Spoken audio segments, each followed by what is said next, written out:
Welcome back to the Financial Nexus. What unfolded this week in the private credit markets represents more than just another institutional liquidity crisis. We're witnessing the beginning of a systematic unwinding of what may be the largest financial illusion ever created, as the $2 trillion private credit industry confronts mathematical realities that marketing materials and investor presentations carefully avoided addressing. On March 23rd, Apollo Global Management imposed redemption gates on its $25 billion flagship private credit fund, Apollo Debt Solutions, after investors requested to withdraw 11.2% of outstanding shares in a single quarter. The fund's structure allows only 5% quarterly redemptions, meaning investors received just 45% of their requested capital. This wasn't an isolated event. Within 24 hours, Ares Management followed with identical restrictions on their $10.7 billion strategic income fund after redemption requests reached 11.6%. The speed and coordination of these actions reveals an industry-wide crisis that extends far beyond individual fund management decisions. According to Financial Times reporting, the largest private credit managers, including Blackstone, BlackRock, Morgan Stanley, and Cliffwater, have collectively received more than $10 billion in redemption requests during the first quarter alone. These firms have agreed to honor only about 70% of withdrawal demands, with additional requests expected from Ares Management, Blue Owl, Oaktree, and Goldman Sachs. The mathematical impossibility underlying this crisis has been building for years through what industry insiders now call the liquidity illusion.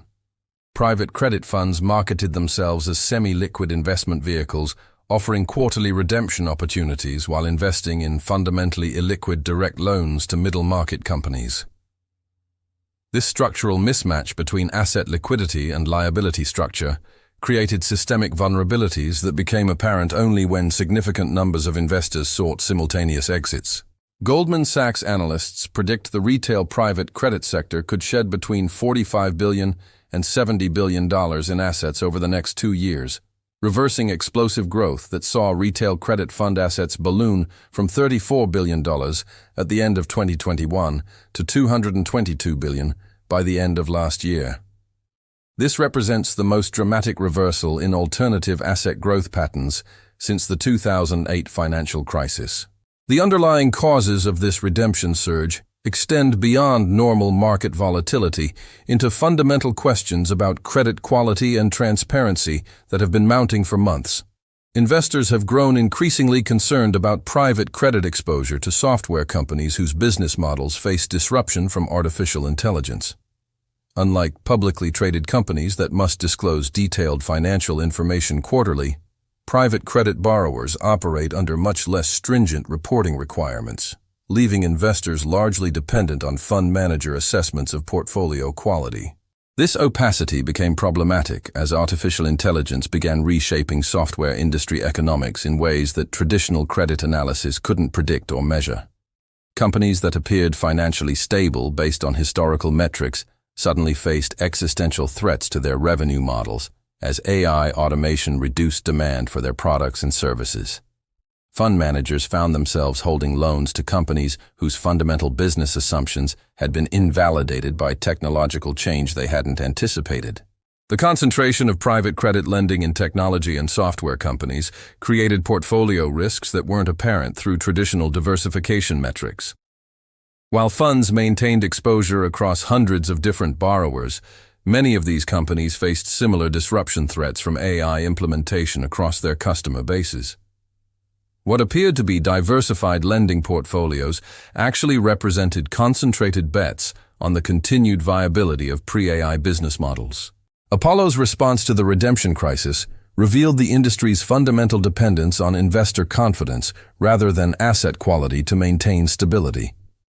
In their shareholder letter, Apollo characterized redemption gates as an intentional structural feature designed to prevent fire sales of illiquid loans that would harm long-term investors.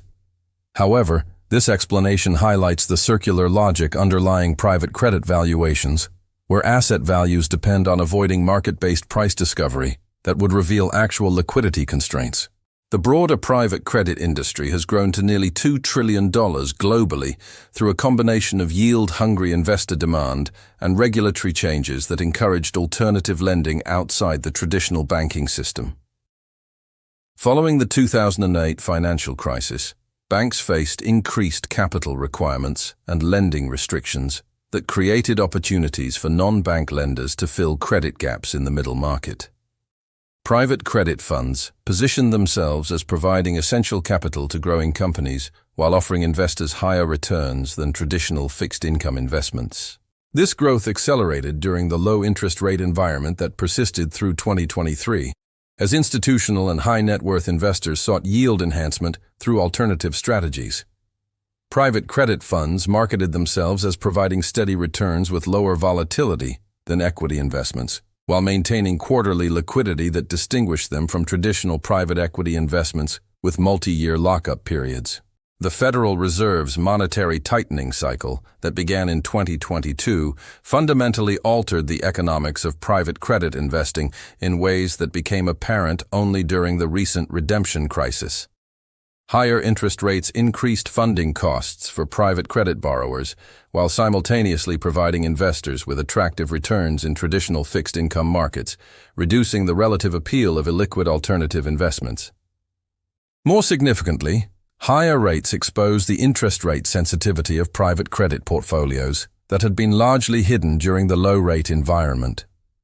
Many private credit loans feature floating rate structures that theoretically protect lenders from interest rate risk, but the rapid pace of rate increases created cash flow pressures for borrowers that hadn't been stress tested during the fund's marketing and due diligence processes. The redemption crisis has exposed fundamental conflicts between the marketing promises that drove private credit growth and the operational realities of managing illiquid loan portfolios. Fund managers face impossible choices between maintaining asset values through hold-to-maturity strategies and providing investor liquidity through asset sales that would establish market-based pricing for previously untraded loans. This conflict becomes particularly acute during periods of market stress, when investors most want liquidity precisely when asset sales would be most damaging to portfolio valuations. The redemption gate mechanism essentially shifts liquidity risk from fund managers to investors. But this transfer only works if investors accept reduced liquidity as a temporary rather than permanent condition. The current crisis suggests that investor tolerance for liquidity restrictions may be approaching exhaustion, particularly among retail and high-net-worth investors who lack the sophisticated liquidity management capabilities of institutional investors. Unlike pension funds and endowments that can manage illiquid investments within broader portfolio strategies, individual investors typically require more predictable access to their capital. The regulatory implications of the private credit crisis extend beyond individual fund management into broader questions about systemic risk and investor protection in alternative asset markets. The Securities and Exchange Commission has increased scrutiny of private credit funds, particularly regarding valuation methodologies and disclosure practices that may not adequately inform investors about liquidity constraints and portfolio risks. European regulators have implemented stricter rules governing semi-liquid alternative investment funds, including enhanced stress testing requirements and more conservative liquidity buffers. American regulatory agencies are evaluating whether similar restrictions should apply to U.S. private credit funds, particularly those marketed to retail investors who may not fully understand the liquidity risks involved. The interconnectedness of private credit funds with broader financial markets creates potential contagion risks that extend beyond direct investor losses. Many private credit funds use leverage to enhance returns, creating additional stress during redemption cycles when funds must simultaneously sell assets and reduce borrowings. Prime brokers and other lending institutions that provide credit facilities to private credit funds face their own liquidity pressures during industry-wide stress events. Insurance companies and pension funds that have increased allocations to private credit face portfolio concentration risks if multiple managers impose redemption restrictions simultaneously. These institutional investors may find themselves unable to rebalance portfolios or meet their own liquidity obligations if significant portions of their alternative asset investments become effectively frozen during extended redemption gate periods. The private credit crisis coincides with broader stress in alternative asset markets that compounds systemic risk concerns. Real estate investment trusts, infrastructure funds, and other alternative strategies have experienced similar redemption pressures as rising interest rates reduce the relative attractiveness of illiquid investments. The correlation of redemption timing across alternative asset classes suggests shared investor sentiment rather than asset-specific problems, which could accelerate capital flight from the entire alternative investment sector. The resolution of the private credit crisis will likely require fundamental restructuring of industry practices rather than temporary liquidity management measures.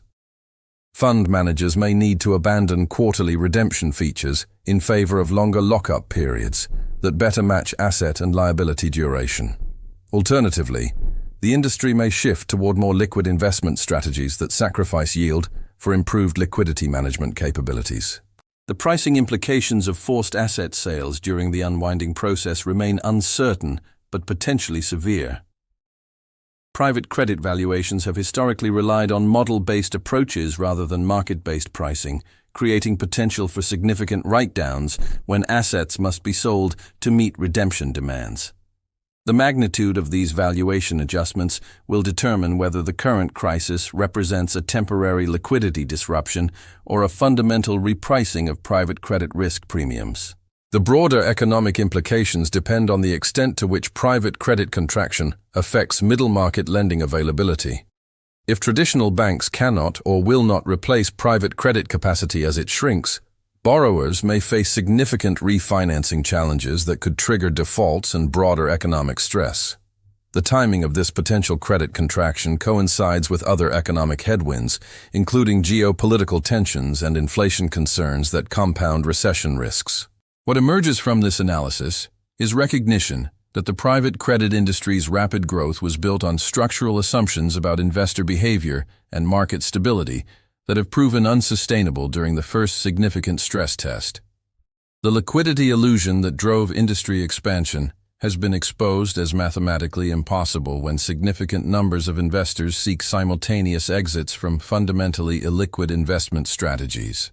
Understanding these dynamics becomes crucial for investors, institutions, and policymakers as the unwinding process continues and reveals the full scope of risks that were hidden behind marketing promises of liquid alternative investments. The intersection of technological disruption, monetary policy changes, and structural leverage has created perfect conditions for the systematic breakdown of assumptions that guided private credit development over the past decade.